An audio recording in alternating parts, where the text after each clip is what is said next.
நம்ம சேனலை பற்றி இன்னும் தெரியாமல் இருக்கிறவங்க கங்கை ஹெர்பல் கிச்சனை சர்ச் பண்ணிட்டு like, share, comment and subscribe பண்ணிக்கோங்க. மறக்காம பெல் ஐகானை ப்ரெஸ் பண்ணிக்கோங்க so that you get notified. Hi viewers, வணக்கம். Welcome to Gangai herbal kitchen. இன்றைக்கி கங்கை ஹெர்பல் கிச்சனில் இலை சாப்பாடு தாங்க.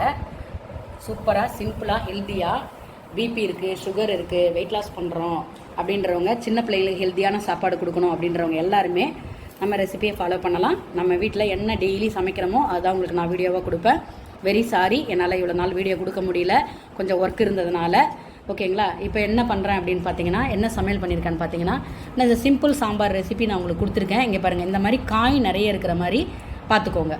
இப்போ இந்த காயை எடுத்து வச்சு நிறைய சாப்பிட்டுக்கலாம். ஒரு சப்பாத்தி சாப்பிட்றீங்கன்னா இந்த காயை இது மாதிரி 2 கரண்டி எடுத்து வச்சு சாப்பிட்டிங்கன்னா நல்ல ஃபில்லிங்காக இருக்கும், உடம்புக்கு ஆரோக்கியமாக இருக்கும், எல்லா சத்துக்களுமே அதில் கிடச்சிரும். ஓகேங்களா? பிபி இருந்தாலும், சுகர் இருந்தாலும், வெயிட் லாஸ் பண்ணாலும், சின்ன குழந்தையிலேருந்து பெரியவங்க வரைக்கும் எல்லாருமே இந்த உணவுகளை சாப்பிட்லாம். இது மிக்ஸ்டு வெஜிடபிள்ஸ் பொரியல். ஆல்ரெடி நான் உங்களுக்கு சொல்லியிருக்கேன், நம்ம சேனலில் கொடுத்துருக்கேன். இதில் என்னென்ன நான் சேர்த்துருக்கேன், நூக்கல், கேரட்டு, பீன்ஸு, ப்ரோக்கோலி, காலிஃப்ளவரு எல்லாம் சேர்த்து அப்படியே குட்டி குட்டியாக அரிஞ்சிட்டு தாளித்து விட்ருக்கேன்.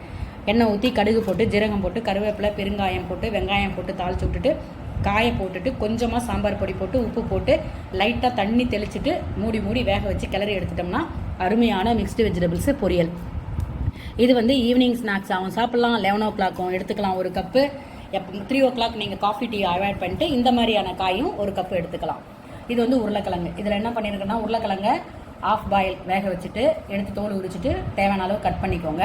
கட் பண்ணிட்டு எண்ணெய் ஊற்றி கடுகு போட்டு, கருவேப்பிலை போட்டு, சாம்பார் பொடி போட்டு, வெங்காயம் வேணும்னா சேர்த்துக்கலாம், வேணாம்னா ஸ்கிப் பண்ணிக்கலாம். உருளைக்கிழங்கு இந்த மாதிரி நான் பெரிய பெரிய பீஸாக அரிஞ்சிருக்கேன், நீங்கள் குட்டி குட்டியாகவும் அரிஞ்சிக்கலாம். அரிஞ்சு போட்டு நல்லா அதில் போட்டு நல்லா வதக்கிட்டு, சாம்பார் பொடி போட்டு உப்பு கரெக்டாக இருக்கான்னு பார்த்துக்கோங்க. கரம் மசாலா வேணும்னா சேர்த்துக்கோங்க. சரிங்களா? நல்லா சிம்மில் வச்சு பரட்டி எடுத்திங்கன்னா உருளைக்கிழங்கு ஃப்ரை குட்டீஸ்க்கு ஃபேவரட், அருமையாக ரெடி ஆகிடும். இது வந்து கத்திரிக்காய், சின்ன வெங்காயம் போட்டு பொரியல் பண்ணியிருக்கேன். கத்திரிக்காய் போட்டு சின்ன வெங்காயம் நல்லெண்ணெய் விட்டு பண்ணி பாருங்கள், பூண்டு நிறைய போட்டுக்கோங்க, சூப்பராக இருக்கும்.